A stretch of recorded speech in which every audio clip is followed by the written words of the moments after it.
Doctor Yunus হচ্ছে তাদের নেতা, চোরের নেতা, ডাকাতের নেতা। ডক্টর ইউনূস জানে লন্ডনে এসেছিল, জুতা পেটা করে আমরা তাড়া করিয়েছি এবং ঘোষণা দিয়েছি শুধু লন্ডন নয়, ইউরোপের যেই দেশে আসবে শুধু ডক্টর ইউনূস না, তার ক্যাবিনেটের যে আসবে তাকেই আমরা জুতা পেটা করব। শুধু আমরা না, আপনি তো ছিলেন না, দেখতেন হাজার হাজার মানুষ পুরন জুতা নিয়ে এসছে। কেন এসছে? মানুষের মধ্যে একটা দুঃখবোধ কাজ করছে।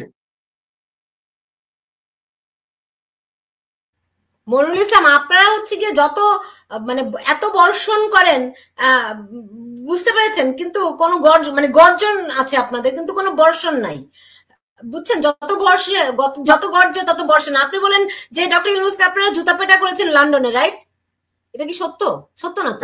আপনারা হয়তো এটা বিক্ষোভ করেছেন, কিন্তু উনি যে কাজ করতে গিয়েছিলেন উনি সেই কাজ করতে পেরেছেন। দাঁড়ান, আপনারা ফ্রান্সে, ফ্রান্স তো ইউরোপের দেশ, রাইট? সেখানে বসে এই মব সন্ত্রাসের যে নাটের গুরু, সে সেইখানে বসে নির্দেশ দেয়, আর আপনারা ওখানে ইউনূস ওখানে যে সন্ত্রাসীরা তারা সেই মতো কাণ্ড কারখানা করে। আপনারা ইউরোপ অবশ্যই কি করছেন? আপনারা কি ইউরোপের দেশগুলোতে দেশের সরকারদের সঙ্গে কোন রকম সংযোগের চেষ্টা করেছেন যে বাংলাদেশে কি ঘটছে? আর তার সেই ফ্রান্সে বসে এগুলি যে তাদের নেতা, এই মবের নেতা, সন্ত্রাসীদের নেতা, ওখানে তার অঙ্গুলি নির্দেশে বাংলাদেশে এই অঘটনগুলো ঘটছে। আপনারা কি ফ্রান্সের দৃষ্টি আকর্ষণের চেষ্টা করছেন? যে কেমন করে, ফ্রান্স একটা সভ্য দেশ বলে আমরা জানি, রাইট? না, এখন বিষয়টা হচ্ছে ফ্রান্সে যেটা হচ্ছে এই তো বাংলাদেশের ঘটনা না। না, আপনাকে একটা জিনিস বলি, ইউরোপের বিষয়টা হচ্ছে কি, প্রত্যেকে যে কোনো দেশ থেকে তার মতো করে তার আলোচনা করতে পারে। এখন সেটা যদি আইনকে ভঙ্গ করে তাকে আদালতের মাধ্যমে আপনি চ্যালেঞ্জ করতে হবে, কিন্তু বাংলাদেশ তো সেটার অংশ অন্তর্ভুক্ত না। বাংলাদেশ তো আলাদা ভিন্ন একটা দেশ, সেখানে তো আপনার কোনো শ্রমিক কথা বলতে পারে না, কৃষক কথা বলতে পারে না, সাংবাদিক পারে না। তাহলে আপনি ধরেন একদম সবচেয়ে বড় ঘটনা, পৃথিবী কাঁপানো ঘটনা যদি আমরা ধরি, সেটি হচ্ছে 9/11 এর ঘটনা, রাইট? তারা পৃথিবীর কোন কোন দেশে বসে ষড়যন্ত্র করে টুইন টাওয়ারে হামলা করেছে, তো আমেরিকা গিয়ে সেইখানে পুরো আফগানিস্তান অন্যান্য দেশগুলো একদম ধ্বংস করে নাই, করেছে। তো আপনি তো, এটা তো আন্তর্জাতিক সন্ত্রাসী। আপনি কেমন করে বলেন যে এদেরকে কিছু করণীয় নেই? না, ওদের করণীয় নাই সেটা নয়, আপনার ক্ষমতার লিমিট। আমাদের ক্ষমতা আস্তে আস্তে গেইন হচ্ছে, আপনারা দেখবেন অদূর ভবিষ্যতে 6 মাস 1 বছর। না, শেষ করি আমি।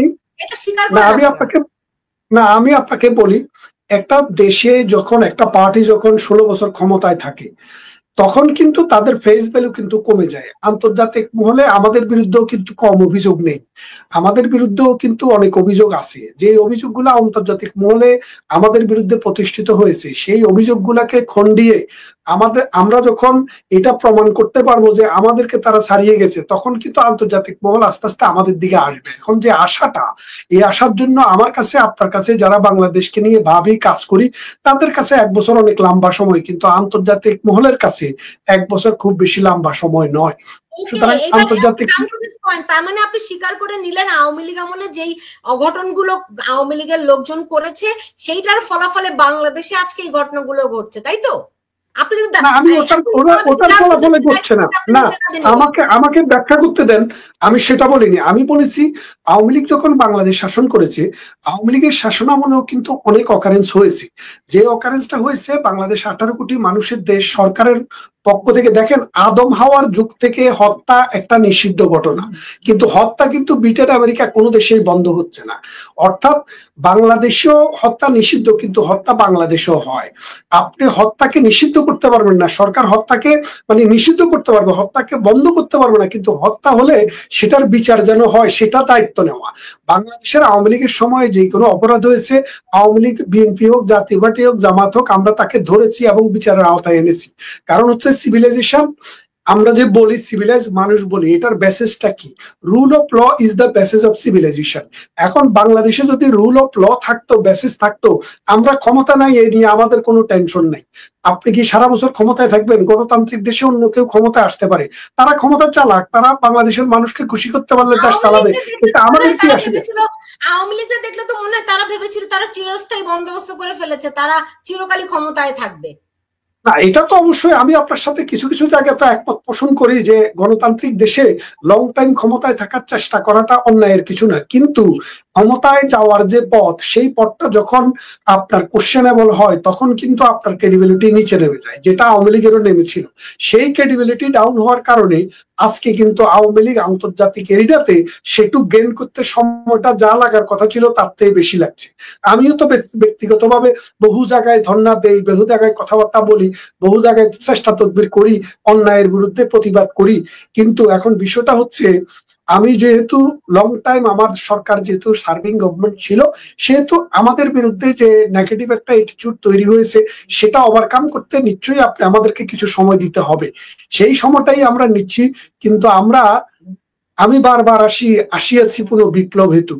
এই বিপ্লব ঘটানোর জন্য আওয়ামী লীগে বিপ্লব ঘটাবে, এই দেশ আবার আমাদের কন্ট্রোলেই যাবে। কারণ মানুষের দেশ মানুষ শাসন করবে। এখন যারা শাসন করছে তারা মানুষ না, জানোয়ার। জানোয়ার দেশ শাসন করতে পারবে না। আপনাকে বলি, এখানে আজকে টক শোতে আপনি আনসার কাকে? যারা কথা বলতে পারে, টক করতে পারে তাদেরকে। স্কুল মানে হচ্ছে টিচার থাকবে, মাদ্রাসা মানে হচ্ছে হুজুর থাকবে, স্কুল আর বিশ্ববিদ্যালয় মানে টিচার থাকবে। আপনি সুতরাং রাষ্ট্র মানে কি? রাষ্ট্র মানে হচ্ছে একটা পলিটিক্যাল অর্গানাইজেশন। পলিটিক্যাল অর্গানাইজেশনে যদি পলিটিশিয়ান না থাকে সেটা তো তার চরিত্রই হারাইয়া ফেলে। তো সুতরাং এটা চরিত্র হারাইয়া ফেলছে। ডক্টর ইউনূস মূলত যেটা মনে করেছে যে আমার বয়স 89 বছর, ডক্টর ইউনূসের কাগজের বয়স 85 বছর, কিন্তু তার জন্মের আগে আরো 4 বছর যোগ করেন। কারণ তিনি জন্মগ্রহণ করছেন দুলামিয়া সদাগর নামে এক রাজাকারের ঘরে। উনি কিন্তু খুব মানে শিক্ষিত মানুষ ছিলেন না, কবে জন্মাইছে এটাও জানে না। তার জন্ম তারিখটা দিছে স্কুলের মাস্টাররা। সুতরাং সেই মাস্টাররা দেওয়ার সময় ওই আজ থেকে 50, 70, 80 বছর আগে 3-4 বছর এমনি বেশি দিত। তার বয়স 90 এর কাছাকাছি। চেহারার দিকে তাকালে আপনি বুঝবেন। এই 90 বছরের মানুষ ডক্টর ইউনূস মনে করছে যে কদিন বেঁচে আছি, খুব বেশি দিন নাই, এই কদিন আমি রাজ করেই যাই। সেই জন্য ডক্টর ইউনূস এটা করতে পারছে। কিন্তু বিএনপি বা জাতীয় পার্টি, জামাত, অন্য কোনো দল আসলো এটা করতো না। কারণ তারা তো জানে তাদের দল আছে, তাদের কর্মী আছে, নেতা আছে, বিভিন্ন বয়সের মানুষ আছে। এটা এই দেশে এই জাতির কাছে অ্যাকাউন্ট দিতে হবে। ডক্টর ইউনূস মনে করছে এক পা কবরে চলে গেছে, যা করার করে যায়। কারণ ধর্মে তো বিশ্বাস করি না, পরজগৎ বলে তো উনি কিছু নাই বলেই মনে করে। উনি এটা মনে করে, যদিও আমরা ধর্মে বিশ্বাস করি, কিন্তু তিনি তো ধর্মে বিশ্বাস করেন না।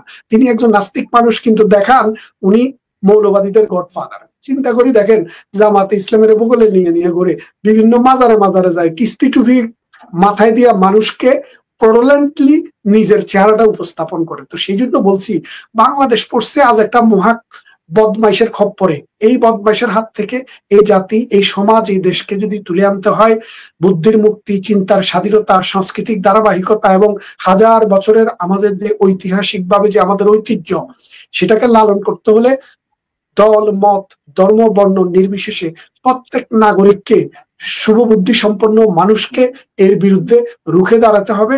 যার যা শক্তি আছে, যার যা ক্ষমতা আছে, তাই নিয়ে আসতে হবে। বঙ্গবন্ধু 1971 সালে 7 মার্চে বলেছিলেন, তোমাদের যা কিছু আছে তাই নিয়ে প্রস্তুত থাকো। সেটা আপনাদের গত 16 বছর মনে ছিল না? না, আমাদের মনে ছিল না তো তাই না, আমরা মনে ছিল না। আমাদের যদি অপরাধ হয়, আমাদের যদি অন্যায় হয়, আমরা তো বিচার মাথা পেতে নিব। একটা সভ্য রাষ্ট্র, বিচার আছে, আইন আছে, শাসন আছে।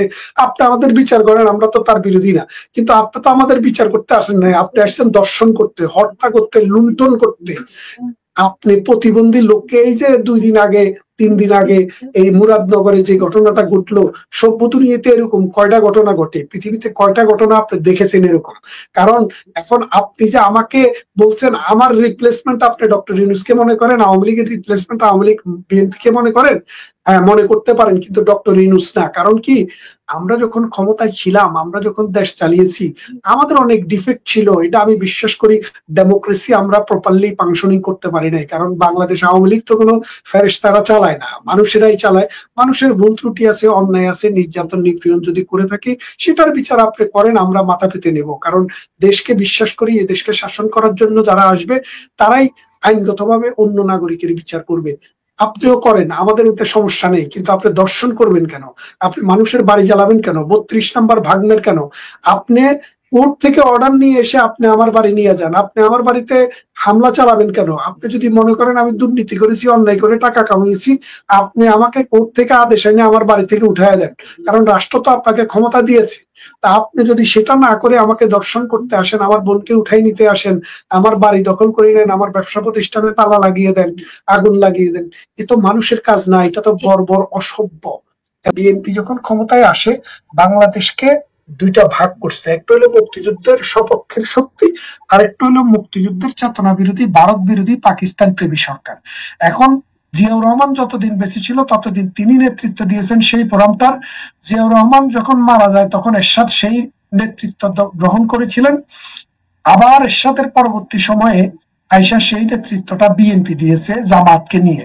জামাত বিএনপি দুইবার ক্ষমতায় এসেছে, একবার 91 সালে এবং 2001 সালে। দুইবারই কিন্তু তারা জামাতকে নিয়ে ক্ষমতায় এসেছে, দুইবারই কিন্তু জামাতের সমর্থনে ক্ষমতা আসছে। সুতরাং বিএনপি ওটার নেতৃত্ব দিয়েছে। পরবর্তীতে এখন নতুন আরেকটি ধারা তৈরি হয়েছে, জামাত একটা ধারা, আবার এনসিপি একটা ধারা। এখন বিএনপি, জামাত এবং এনসিপির মধ্যে যে রশি টানাটানি হচ্ছে সেটা কিন্তু স্বাধীনতার সপক্ষের, বুদ্ধির মুক্তির চিন্তার, স্বাধীনতার প্রগতিশীল মানুষ না। এটা হচ্ছে পাকিস্তানপন্থী, বাংলাদেশ বিরোধী এবং 71 বিরোধী যে শক্তি, মৌলবাদী শক্তি, এই শক্তিটার নেতৃত্ব কারা দিবে? এখন তারা যেহেতু 3টি বলয় ভাগ হয়ে গেছে, আমরা কিছু করতে হবে না। শুনেন, হাতি তো অনেক বড়, হাতির সাইজ যখন বড় হয়, সোরাবালির উপর দিয়ে হাঁটতে গেলে কোনো একটা পা যদি ওই সোরাবালিতে পড়ে যায় তখন কেউ সাইপা ডুবাইতে হয় না, নিজের ভারেই কিন্তু হাতি ডুবে যায়। এই হাতিও ডুববে, কারণ হচ্ছে এখানে এই 3টি শক্তির মধ্যে মূলত যে দ্বন্দ্ব, যে সংঘাত, এটা হচ্ছে এই অসাম্প্রদায়িক এবং মুক্তিযুদ্ধের সপক্ষের চেতনার বিরোধী যে শক্তি, অর্থাৎ 71 বিরোধী, মুক্তিযুদ্ধ বিরোধী এবং অসাম্প্রদায়িক চেতনায়, যারা সাম্প্রদায়িকতায় বিশ্বাস করে না, এই শক্তির এখন কারা এই নাটাইটা হাতে নিবে, এটার মধ্যে বাংলাদেশে যুদ্ধ চলছে। ডক্টর ইউনূস এই 3টা শক্তির বিরুদ্ধে আওয়ামী লীগ 15 বছর 16 বছর ক্ষমতায় থেকেও একটা মুক্তিযুদ্ধের পক্ষের অসাম্প্রদায়িক আরেকটি শক্তি তৈরি হলো না কেন বাংলা? না, এটা শুনেন, বাংলাদেশের দুর্ভাগ্য হচ্ছে কি, 1971 সালে বঙ্গবন্ধু দেশ শাসন 72 সালে আসার পরে 2 বছর 3 বছর পরে বঙ্গবন্ধু মারা যায়। মারা যাওয়ার পরে কিন্তু বাংলাদেশের পলিটিক্সটা কিন্তু ডিরেল হয়ে যায়। এর মূল কারণ হচ্ছে বাংলাদেশে যে ধর্মের নামে রাজনীতি, বাংলাদেশের জন্মই তো হচ্ছে ধর্মের নামে, এটা তো আপনি অস্বীকার করতে পারবেন না। মোল্লা মৌলবী, অর্ধশিক্ষিত, আধা শিক্ষিত, মূর্খ, এরাই কিন্তু ধর্মের ব্যবসা করে খায়। ধর্মটা তাদের কিন্তু বিশ্বাস না, ধর্মটা হচ্ছে তাদের ব্যবসা।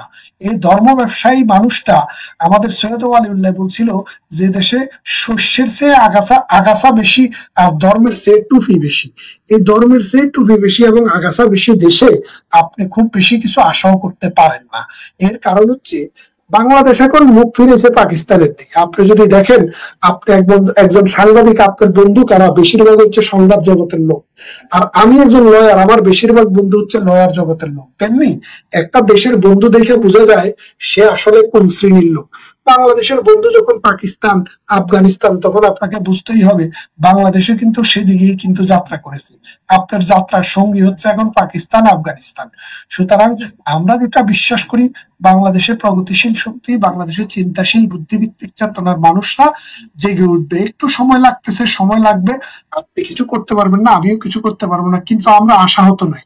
পৃথিবীর যে প্রান্তে যেখানেই থাকি আমরা কাজ করছি, যুগে যুগে আসিব আবার বিপ্লব হেতু।